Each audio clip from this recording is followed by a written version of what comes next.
Cecilia is an urban landscape planner. She's a retired professor, speaker, writer, expert, and consultant in sustainable urbanization and nature-based solutions.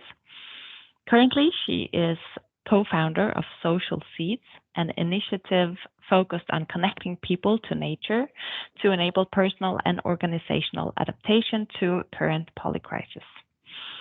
Thank you very much, Cecilia, for being able to participate today and to tell us a little bit about how you work with nature-based solutions in Brazil. It's always valuable to gain an insight into the subject from several perspectives, to learn new things and to be inspired across borders.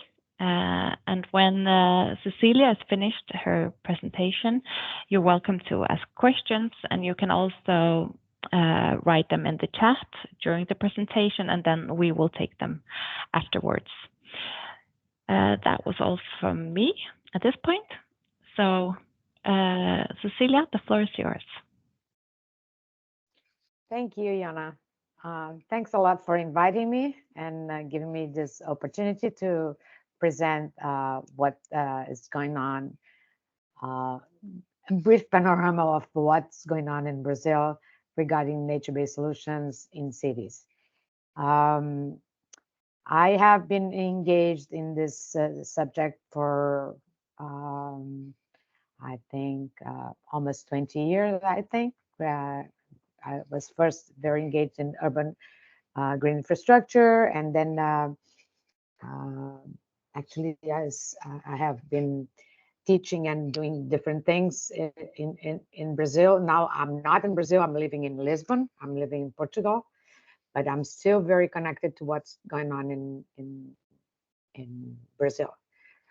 I think I'm gonna start my presentation, and I'll be happy to see everybody's face, because I think it's very bad to see just this label with letters and silhouette. I think seeing people's faces, participation is so good, and so I hope you open your camera when I'm coming back, because I won't be able to see you while I'll be presenting, and I also don't like that. But anyway, I'm going to share my screen, and I'm going to tell about, I'm going to give you, while I'm here, I'm going to give you a panorama from what's going on in Brazil in different scales and in different situations. Let me just share my screen here.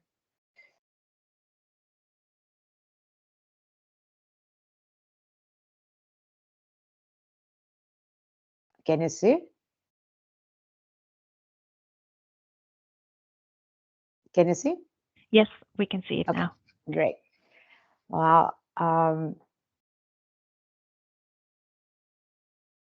going to start giving you a little concept, Brazilian context, because I think most of you are aware that Brazil is a huge country.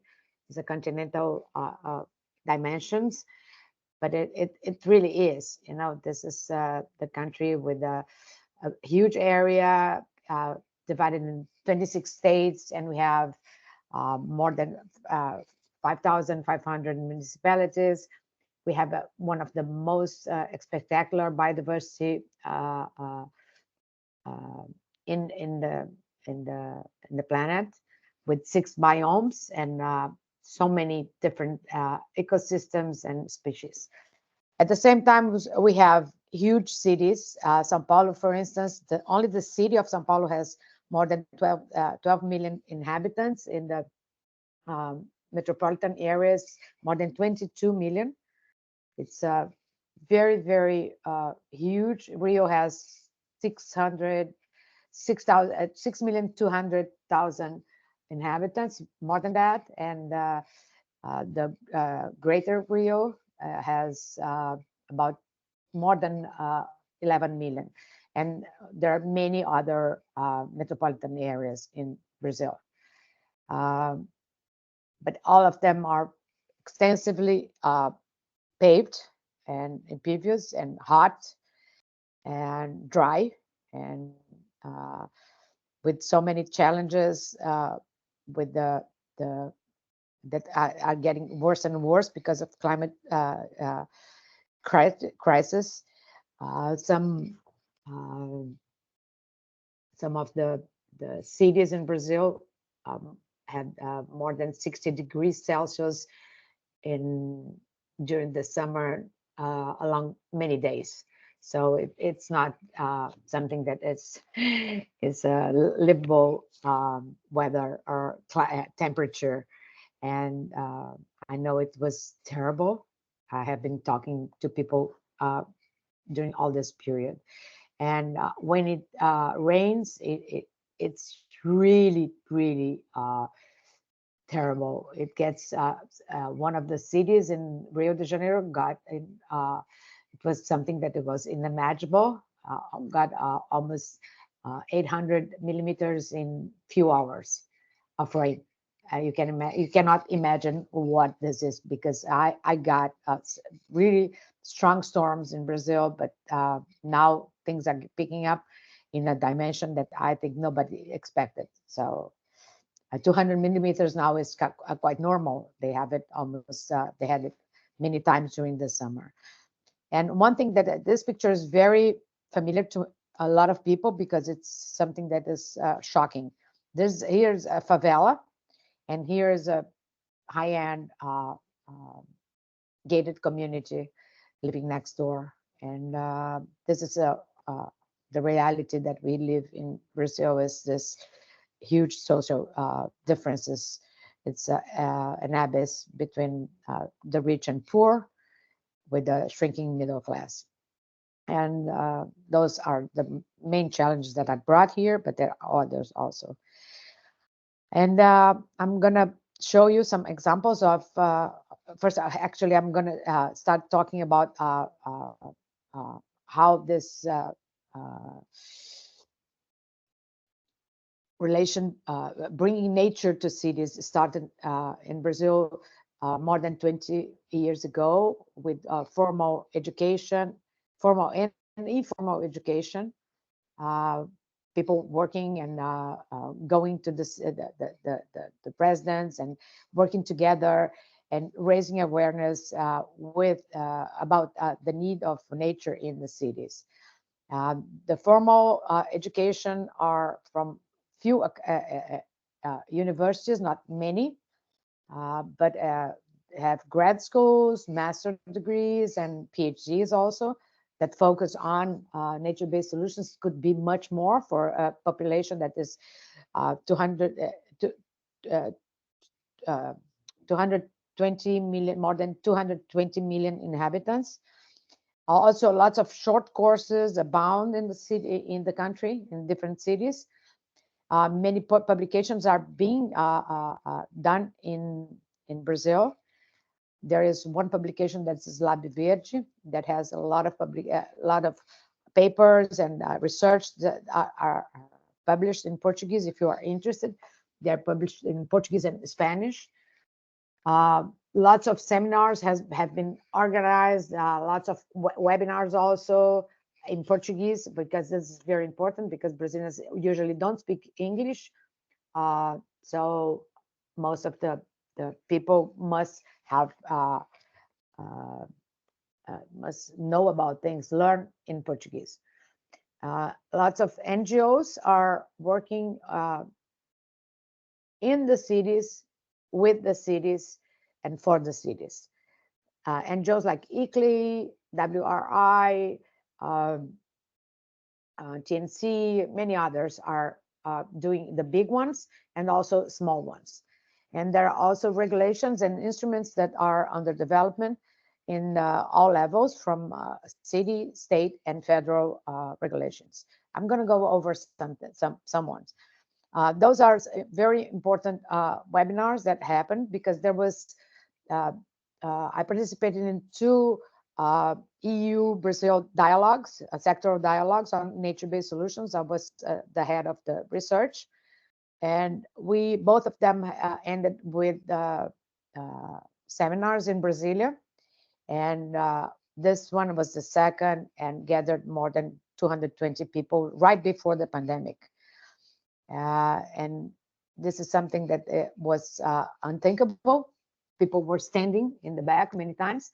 So I think Brazilians are very receptive. And I organized webinars during the pandemic that I gathered more than 300 people in the seminars, three or four series of webinars in different teams of related to NBS. And I had a lot of people showing up and very enthusiastic. And so this grew exponentially. Actually, we have WhatsApp team. I was just telling Muyon about it, that counts more than 230 people now, very active. So we know everything that is going on in Brazil, because people from different areas, from the academy, researchers, or people from the NGOs, from the cities, people that work for grassroots and implementing things with the people. There, many of them are in this bunch of 200 more plus people, and everybody is very enthusiastic and very engaged. I'm going to start with some top-down plans and projects and policies. And I'm going to start with this city that is considered a pioneer. It's a city of almost 2 million inhabitants in the south region in Brazil. And I'm going to show you what they're doing with the Barigui River watershed. It is uh, watershed that crosses the city. It's entire city with the 45 kilometers extension, covers 30% of the municipal area, and it has 1/3 of the population in its area. And it had, since the beginning, the objectives was to restore the degradation of the basin, uh, and adopting serious measures to preserve the springs, uh, conserve natural environments that still exist. They keep doing this after so many years. So relocate irregular occupation and uh, take them out of the riverbanks that are prone for floods, and when it rains very, very strong. Plant native vegetation and improve the water quality. And they have had since the beginning immediate, middle, and long-term goals. This is the basin, this is the city limits, and the basin crosses the city from top down. I'm going to show you some maps. This is Biocidade. The first program was Viva Barigui from 2007. So you can see that for 17 years now, things are really moving. This first park is before this program. It dates from 1972. We can count here 52 years of work on nature-based solutions. At that point, nobody was thinking about nature-based solutions as a name, but this is a park that is right in the center of the city, in the heart of the central area. And it's very huge where the river crosses.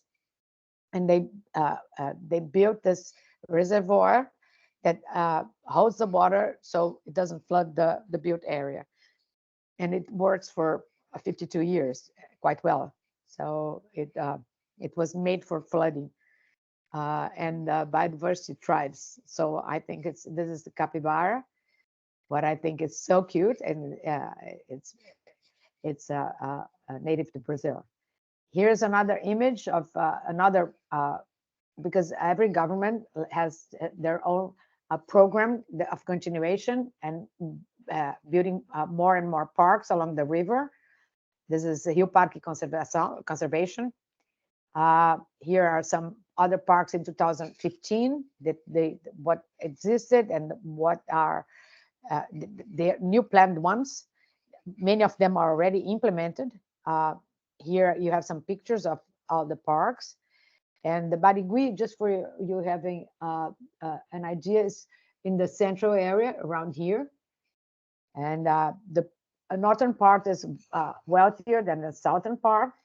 So it's very interesting how they are doing new parks I have visited many of those parks already.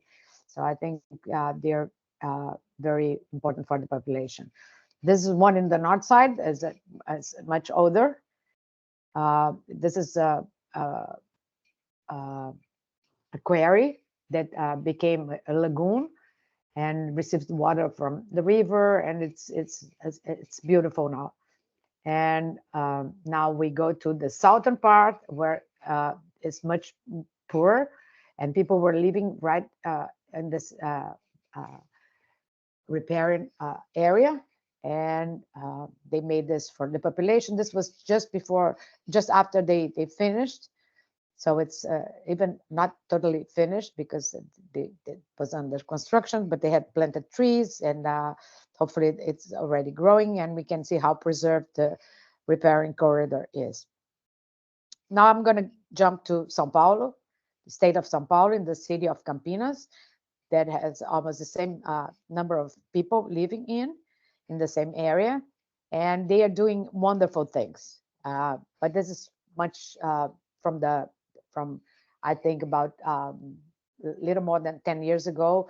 They started with this municipal plan, the green municipal plan, environmental education, uh, uh, wastewater treatments, and also the water security plan. So they have this, and now since December, they are working with the city to adopt the first city to adopt a strategy to have nature-based solutions as a policy for the city. And it was waiting for approval last time I talked to them. I don't know how things are. And this year we're going to have elections in Brazil for all the cities. And this may change everything or not. Let's hope for the best. And here are, they have this connecting ecological corridors that connect all the important remnants that they have and protect the most of the municipality. And you can see here this part is quite already quite urbanized, and they're doing a great job trying to keep the waters or bring back the waters as uh, uh, connective area. And what they did also was to map the social green, where is it, and cross with the poverty areas where the poor live, and how this is how they could improve. So they are planning lots of different uh, uh, uh, green corridors along the rivers, so people can have green areas and have all the ecosystem services that are provided by this ecological from this greenways. The linear parks are here along the rivers where they are implementing. And uh, here is one example. This was done with the one university that designed this. Is very architectural, but this is the state of the creek. And this was when I visited, and here's a kind of favela, a slum, and this is the road passes right here. And what they're trying to do is this planting native vegetation and transform this area in a much better uh, environment. And what is something that is pioneering in Brazil is working with metropolitan regions. So there are 20 municipalities that are Campinas is leading, and helping all the other cities around to learn and protect all the water courses, so they have water security. This was started to restore the native biodiversity along the rivers, and uh, trying to connect all the green areas that still exist, enhance the others that are in bad shape, and plant others that are degraded, and so they can have more water and more biodiversity uh, ecosystem services for their cities as a regional area. And now I'll go to Niterói, which is a city also very close to the same size. That is at the other side of the bay, facing Rio de Janeiro. I'm going to bring a groundbreaking project in another scale. I'm going down to the local scale now, which is this is a huge area surrounded by massives, and this is the ocean lagoon. Here's the Atlantic Ocean, and here there is a tunnel. The city, the center is on the north, and this is an expansion area. And here was totally degraded. The lagoon was neglected and uh, violent also with different issues. And now it's being this is the project. They're planting native species and also preparing. It's already done. This is and lots of different amenities and sports and recreation and bike lanes and everything that you can imagine. And it's amazing because I went there last year and I was impressed with what I saw.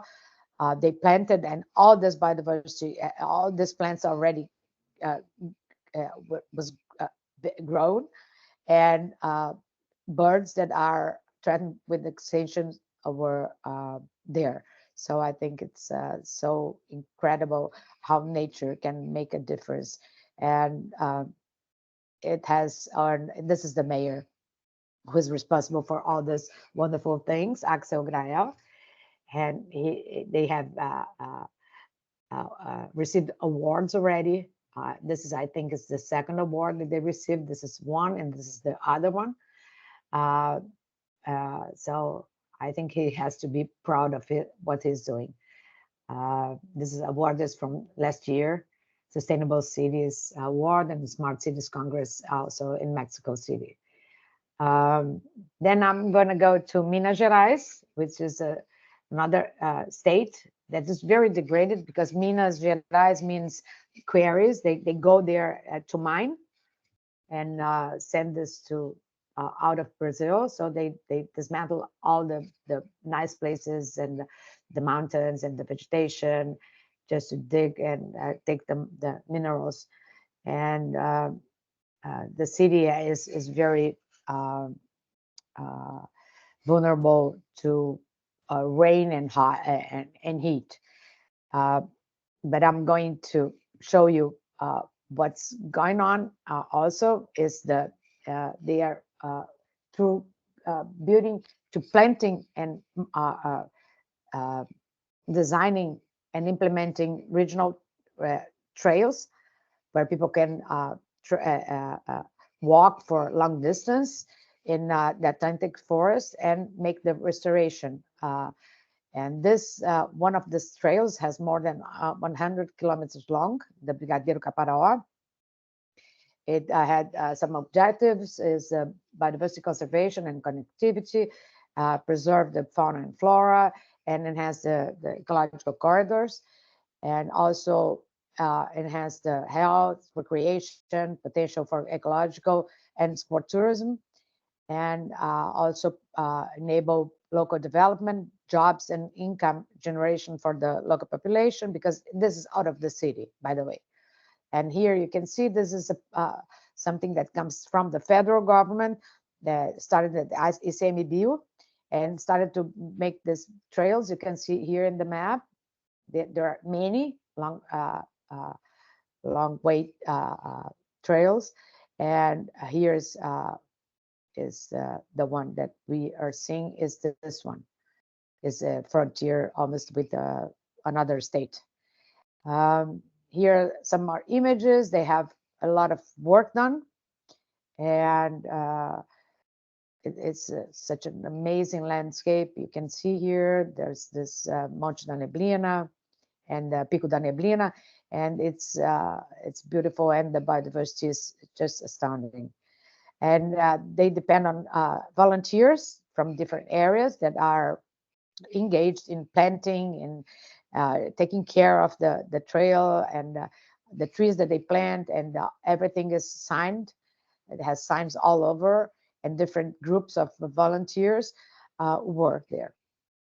And now I'm going to talk a little bit about nature-based enterprise, because we're talking about nature positive economy, and nature positive economy needs nature-based enterprises.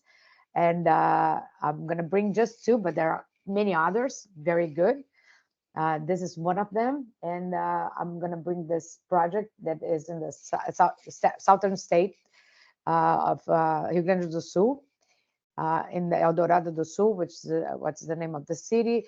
They have this uh, gated community with lots of rain gardens, and to collect water, and also have this built wetlands in the middle to treat the water and avoid uh, floods. You can see the when it's dry, it's like here. When it's wet, it's like here. And this is picking up also in uh, private developments.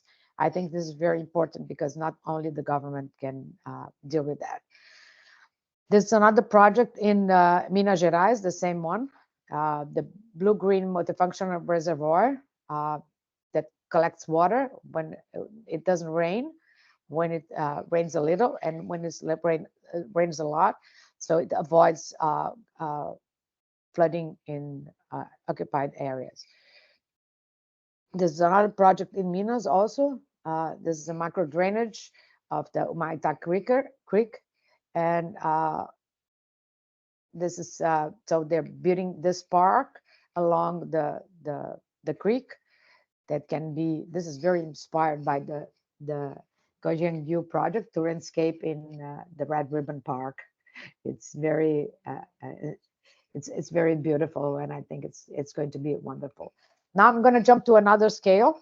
This is a parking lot in a mall, shopping mall in São Paulo, and this is when they opened to have this green wall, green facade, and this was a few months later. And in the tropics, the vegetation just shows up very fast, and it's amazing and enhances the environment. It's and this is 12 months later. Can you believe that?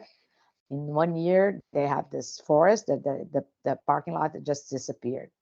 This is another example. This is in Avenida Paulista, right at the heart of the city. This green roof has a piece of Mata Atlântica, pocket forest of Mata Atlântica. This is when it was planted. Was 1 year after, and this was 3 years after. There's a small patch of Mata Atlântica right in front where there is one actual park with the last remnant in the city, in the central area. Now I'm going to go to Benevides to Belém in the north part. This is Natura factory. They have this big eco park for different factories. And Natura is a big cosmetic company in Brazil, and they built the eco park around this area to treat all the water before it goes back to the Amazon, because there are many small creeks that flows here, and the water has to be treated. All the effluents are treated in this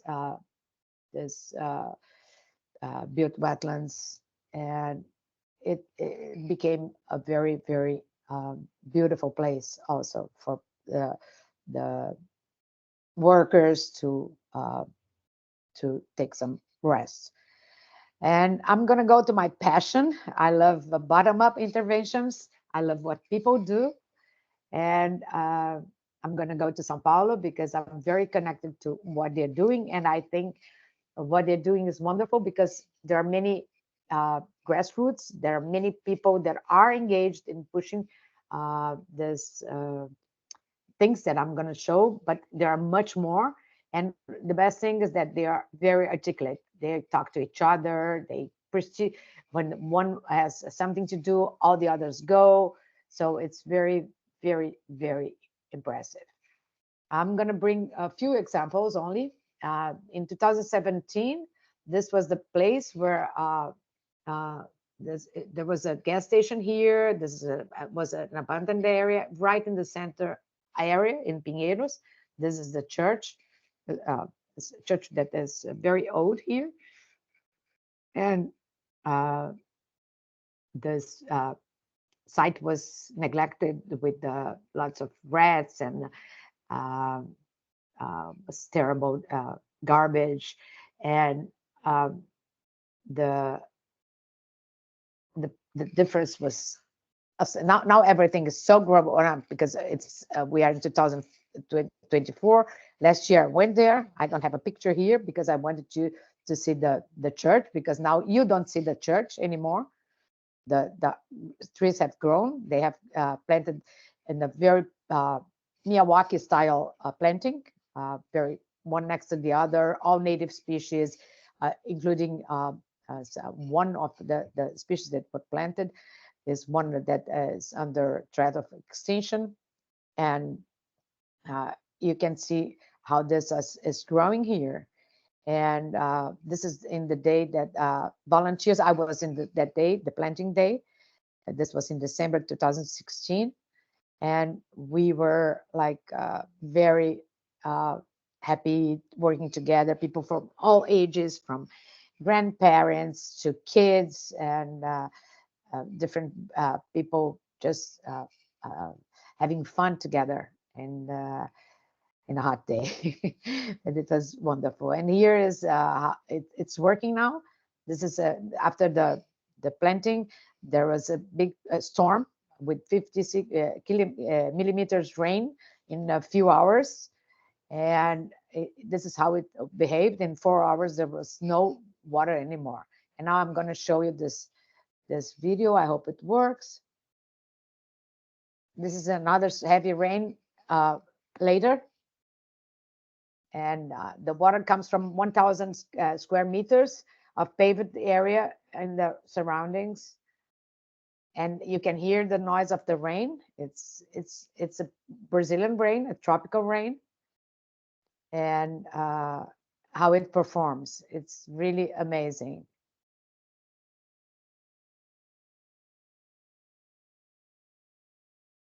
This garden is built in two sections. If one fills, the other receives the water.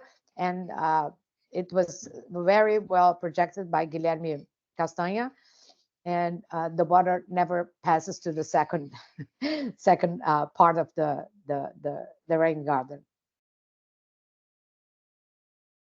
Now I'm going to cross the street. Right across the street, this was a green desert, a lawn that was. I took my students. I used to travel with students to São Paulo to see those projects. And here you see there was a projection of movies here, and this very sterile landscape, hot, tremendously hot. Those are my students. And in March 2017, if I'm not mistaken, in June, they planted. And this is a few years later, the same place you can see here. And last time I went, it was so tall, I could not believe it. And birds and the shade, the temperature changed, everything is wonderful now. And even the business are benefiting because of the environment. You can see the difference. This is March, it's a year apart. And this is one of the person, Nikki Sabi, who was responsible for this, and was together with Ricardo Cardim and Sergio Reis. And this is another example of the residents living in this street, Fiandeiras, wanted to avoid floods that they had, and then decided to take out parking spots and open space for the water and the vegetation. So they built this. Actually, they have 8 planned. I don't know if they finished building, but they had the plan to take the 8 like this. So it would be a system of rain gardens. And actually, rain gardens are picking up, have picking up in Sao Paulo. They have so many now. This is outdated. This is from, I think, last year or so, and no, 2021. But the entire city has already lots of rain gardens all over in roundabouts, and avoiding further problems with rain.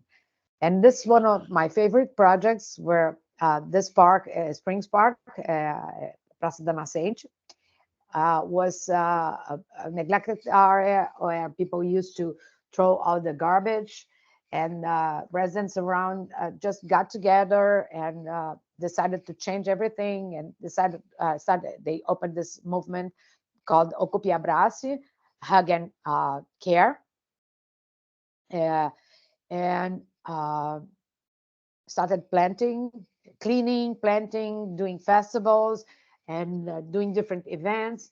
And they restored the springs of the Agua Preta, uh, dark water creek.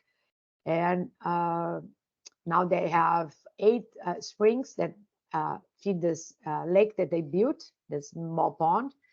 And people of all ages, it's 12,000 square meters high. It has a hill, and where they also planted another. Daniel Caballero did the Cerrado Infinito. Uh, Planted one part is planted with the Atlantic rainforest vegetation, and this one is another ecosystem that is Cerrado. Ecosystem is a dry ecosystem, so the soil is different and the vegetation is different. So it's very you can learn a lot here in this small space. And what I think is most important is that what happened here in the 2021, if I'm not mistaken, there was a huge uh, uh, burst of mosquitoes. And the only part of the city that was not attacked was exactly in this area, because of the ecosystems that all the frogs and fishes uh, just ate, and the bats also that live in this small forest, built new forest, new novel ecosystem. And the residents, what says here is this: frogs and fishes uh, eat the mosquitoes and bring uh, happiness to the residents, because the other parts of the cities were suffering too much with the burst of mosquitoes. And I'm almost done, but I think this is another amazing project in Sao Paulo. I visited this in 2010, and I took the picture because it was a green desert in this hill, and it was kind of eroding already. This was a newly built project, and this all square. It has 48,000 square meters, because in Sao Paulo they call it square, but it's a small park. And what happened was that one person, two women, decided to start planting and food, and more people gathered, and they are still there. And now they have almost 1,000 square meters of planted up the hill also. And the springs just started to uh, uh, give water back. And now they have the wonderful paradise. And down here, there's the Corujas River, the Alls River, where it flows right here. And here in São Paulo, water sprouts in all the the all the slopes that they have, because parts of the cities are very slopey. And where you plant, you see the water flowing, and they go through dry periods where there's no water to drink. Can you believe that? Now I end up in Rio, and Rio is famous for its slums, and it's right there where I'm going to the Teto Verde favela green roof. It's only 16 square meters. It's in the one of the hottest places in the city. You can see the wonderful landscape that Rio de Janeiro has, and some of those hills are occupied by slums. And in this favela in Benfica, Favela Dorará, this resident, with the support of a researcher that was doing his PhD thesis, did this green roof. And Cassiano, who is the owner of this house, is a passionate. He's a total biophilic person, and he's very enthusiastic. He's a change maker in the favela and abroad. All the so many researchers from different parts of the world go there to learn with him what he's doing. And this is a big tree that a bird must have brought here, and it's growing beautifully. And this was this roof looked like, and it was planted with very light uh, materials and plants. And here you can see Cassiano and his wonderful paradise, because underneath also there are so many plants. And the wonderful thing is, I talked to him when it was one of the days that was 60 degrees Celsius. And he said, I know that in his house, usually it's 20 degrees cooler than in his neighbors. And he said that he was very concerned because the heat was so hot, was so strong that was burning the plants. So this is something that one temperature, nothing works anymore. And here is another view, so you can see the environment and the greening of the surrounding areas also. So that's it for now. Thank you so much. Here are my contacts, and if you want to stay in touch, it will be a pleasure. Thank you very much for this interesting presentation, Cecilia. So if you have any questions, you are welcome to write them in the chat.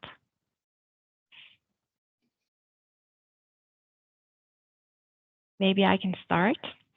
I would like to ask if you think that these grassroots movements, do they find it easy to getting politicians and other in the society on board with this nature-based solutions idea, or is it hard work to convince people?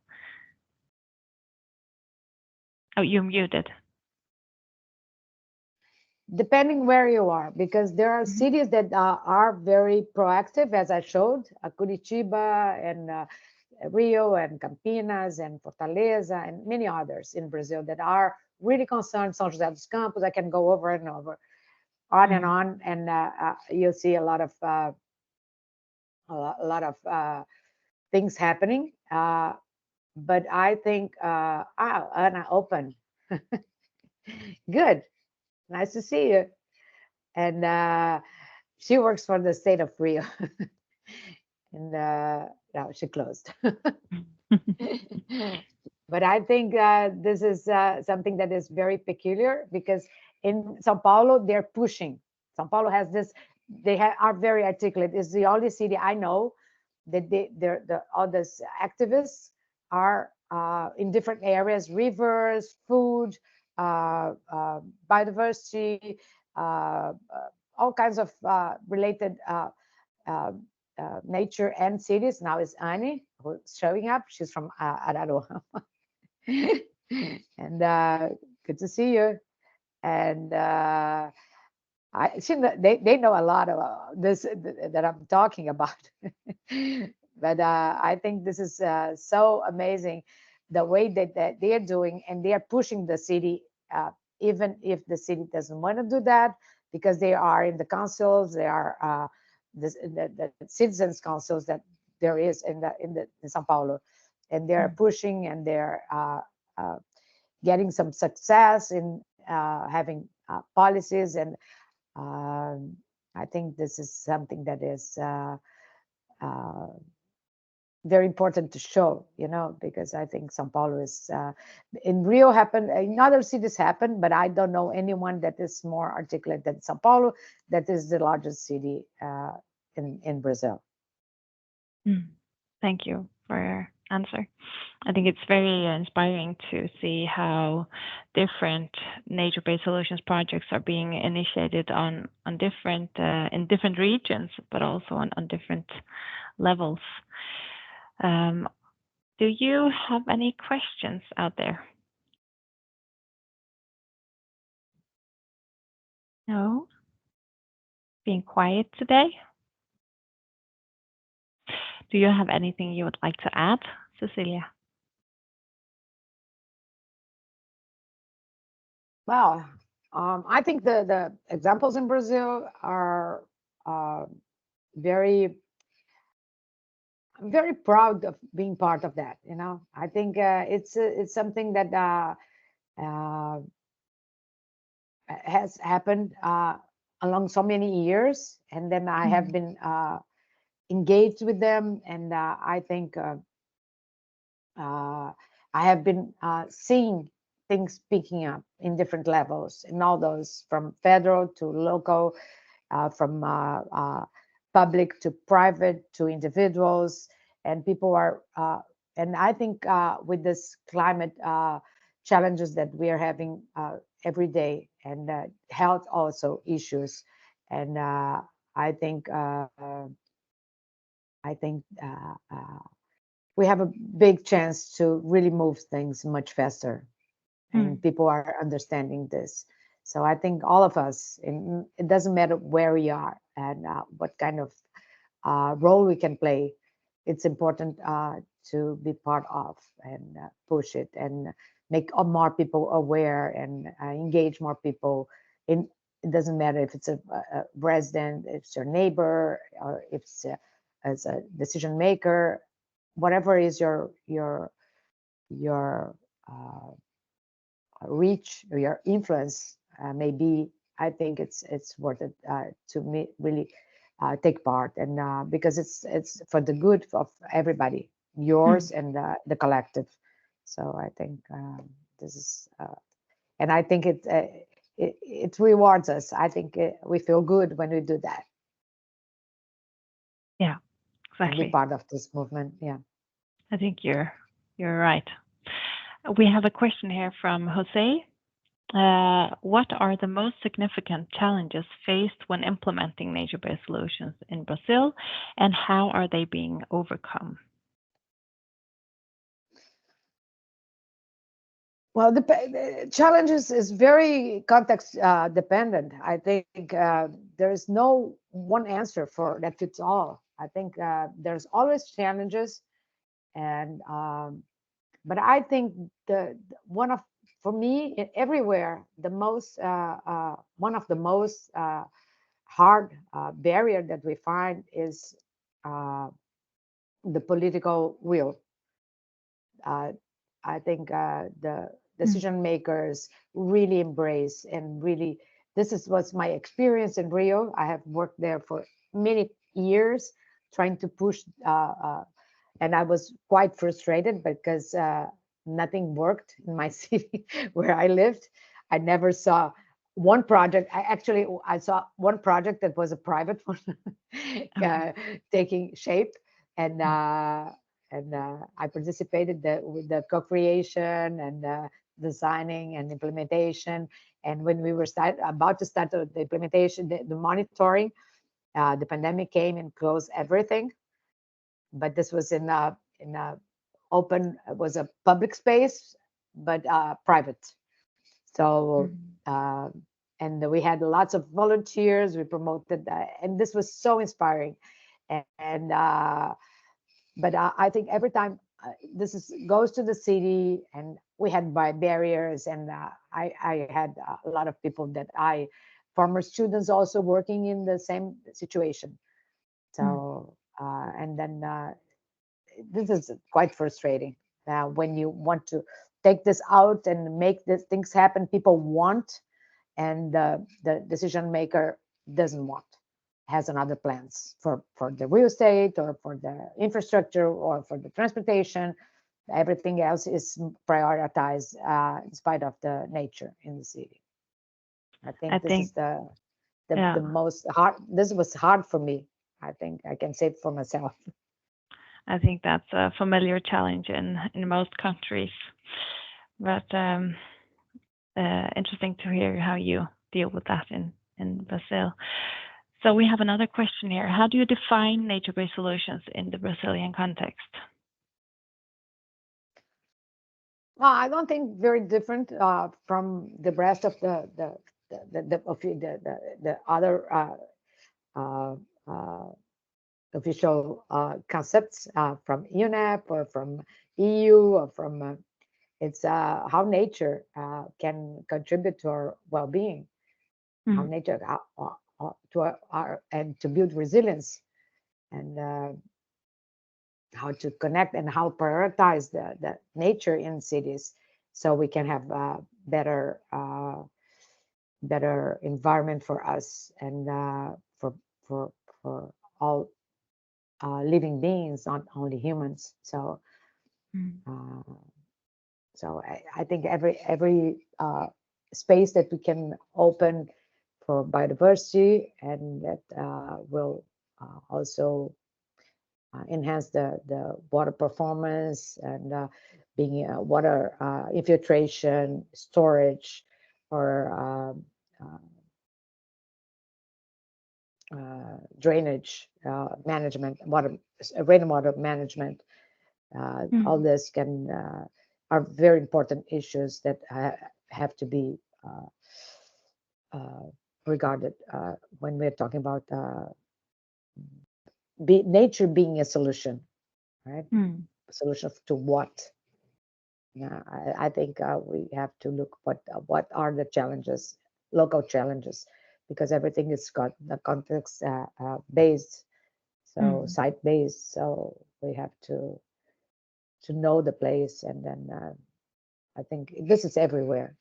This Yeah. is not once we understand what are the local issues that we have faced and who live there, not only uh, regarding the landscape, but also the social area, the social issues and the cultural issues, because also this is another barrier because many residents don't want trees in there because trees have leaves that fall Yeah. and they have to Yeah, that's clean right. up. So we have also this is another cultural barrier that I think is also very, very important. Mm. We have three more questions and 3 more minutes, so let's see if we can answer them all. Okay. What are the indicators you have used to assess the projects? Well, we in Brazil we don't have the means to monitor because we don't have funding to do that. Mm. What we do is, like I showed you in the video, is the uh, people that make the project, they go there and check if it's working. Okay. Mm. If it's working, and they take the temperature, as I said, oh, minus 20 Celsius, then my neighbor, and the water infiltrates, even if the rain is 200 millimeters, the water comes in and infiltrates. So this is much more empirical than with the collection of data. Mm. So like Yet, community-based monitoring, maybe. yeah, community and the designer also wants to see if his work Okay. was performing. Mm. Okay, next question. What tool do you use to ensure that your projects are truly nature-based solutions? Well, I think this truly is something that is very challenging Mm. because what I like to do is not only, uh, I think, restoring, as I said, because truly there are many. I wrote a piece on social nature-based solutions because usually the concept of nature-based solutions are just top-down. And I think the bottom-up that I know are so significant that I wrote this piece because we have to consider also the social nature-based solutions. It's on Medium. Mm. And I think we cannot overlook this because this is so meaningful. The transformations in the neighborhoods are so impressive, and the benefits are for everybody, even the ones that people that don't want. So I don't have. I actually I have this social nature based solution, but as a side concept because it's not included in the key concepts that we know, right? Okay. So And yeah. and read more about that in your piece. Okay, the Okay. last question and the last minute. In the projects you have carried out or described, have you ever encountered opposition from the local population, for example, due to perception of green areas as potential sources of mosquitoes, diseases, or disservices? And if so, what did you do to face it? That's a broad question or big Yeah, yeah, question. yeah. Big question, but very important because, as I Mm. said, maybe what happens is that not only the barrier is not only the government, is also the some people that don't want greens because it's dirt, it's Mm. dirty, and it's not. Yeah. So this is something that, uh, and I think the best thing is the neighbors convince the neighbors. That's what happened in Sao Paulo. Yeah. And when I have to do this, I take the example of the mosquitoes in Sao Paulo and the studies that show that the mosquitoes are not the cause caused by nature-based solutions, but by garbage, by Mm. neglection. So the water accumulates in those areas. So I think it's very, uh, I think it's a case by case also. It's not, there is no one answer for everything, No. and then you have to see what's the best way to deal with that, and Mm. have sensitive people that knowledgeable people that can understand what's the problem and find out what's the answer, what's the response, not the answer but the response that you can give. Thank you very much for your presentation. We Okay. have our time is out, but I think we could continue to discuss this for hours. So let's do it another time.